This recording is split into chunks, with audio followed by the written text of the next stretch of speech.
बातमी इचलकरंजीची ब्रेकनंतर इचलकरंजीतून आरोपीची धिंड काढली आहे। खंडणी करता दहशत माजवणाऱ्या आरोपीची धिंड आहे।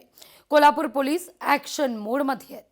तोडफोड प्रकरण आणि या प्रकरणी गँगमधील 9 जणांवर गुन्हा दाखल आहे।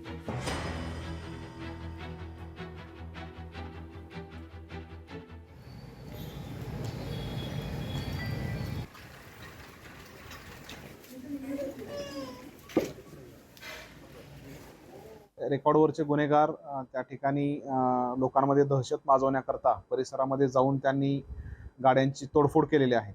अशा गुन्हेगारांना त्या ठिकाणी 6 जणांना ताब्यात घेण्यात आलेलं आहे।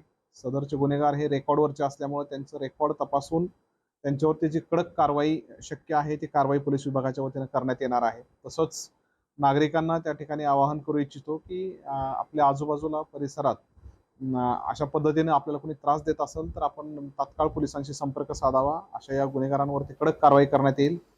बातमी परतवाड्याची आहे। परतवाडा इथल्या अश्लील व्हिडिओ व्हायरल प्रकरण आणि या प्रकरणामध्ये आरोपी अयान अहमद अमरावतीच्या कठोरा नाका परिसरात ज्या फ्लॅटच्या रूमवर मुलींना आणत होता त्या ठिकाणी आता अनेक बाबी समोर येत आहेत। या बिल्डिंगमध्ये राहणाऱ्या नागरिकांनी फ्लॅट मालकाला यापूर्वीच तक्रार केली होती अशी आता एक अपडेट आहे। पण फ्लॅट मालकांनी कुठलीही दखल घेतली नाही असाही आरोप आहे। या सगळ्याचा आढावा घेतला आपले प्रतिनिधी सूरज दहाट यांनी। अमरावती जिल्ह्यातील परतवाडा येथील अनेक मुलींचे लैंगिक शोषण करून त्याचे व्हिडिओ व्हायरल केल्याचं प्रकरण संपूर्ण महाराष्ट्रभर गाजत आहे। तो सदर अयान अहमद जो मुख्य आरोपी आहे, जो व्हिडिओ काढून तो व्हायरल करत होता, तर संपूर्ण त्याचं घर अमरावती शहरातील कठोरा नाका परिसरामध्ये आहे। या ठिकाणी जर पाहिलं तर या ठिकाणी संपूर्ण या ठिकाणी जो कठोरा नाका परिसरामध्ये त्याचं घर आहे त्या ठिकाणी नागरिकांना सुद्धा माहिती सुद्धा होतं। मात्र अनेक वेळा तक्रारी केल्यानंतर जो फ्लॅट मालक आहे त्या फ्लॅट मालकाने दुर्लक्ष केल्याचा आरोप या ठिकाणी नागरिकांनी केलेला। माझ्यासोबत याच परिसरामध्ये काही राहणारे नागरिक आपण त्यांच्याशी बोलण्याचा प्रयत्न करूया।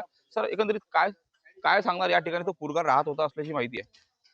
सर, आम्हाला राहत होता माहित नाही, पण वर्दळ मुलींची चालू होती रात्रभरात 12-2, कधी दुपारला कधी केव्हा असं चालू होतं। 2-4 महिन्यापासून आमच्या लक्षामध्ये येत होतं। आम्ही मग नंतर घरमालकाला फोन केला, अंकुश खांडेकरला फोन केला मी, तो फ्लॅट मालक आहे ते, तर त्यांना सांगितले की बाबा असं असं चालू आहे इथे, आम्हाला त्रास होत आहे रात्रीच्या वेळेस 12-2-1 वाजता धावपळ चालू राहते मुलींची, काय आहे प्रकार?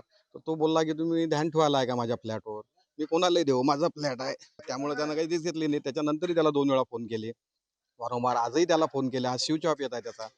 आणि ही जी आहे याच्यामध्ये घरमालक इन्व्हॉल्व होऊ शकतो असं आमचं मत आहे त्याच्यामध्ये। आम्हाला भाड्यानं दिलंय बाबा, काही उद्योग करत असतील, चांगले बॅग वगैरे घेऊन येते, असे ऑफिसच्या टाईप वगैरे येत होते।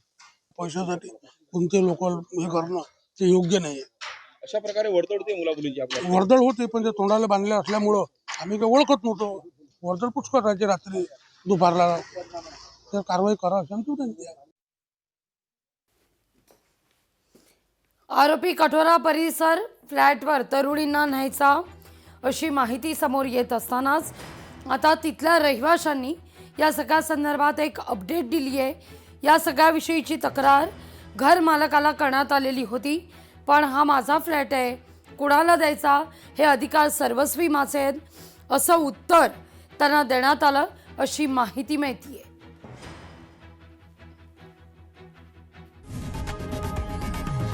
लोकशाही मराठी ऐका, पहा, जागरूक रहा।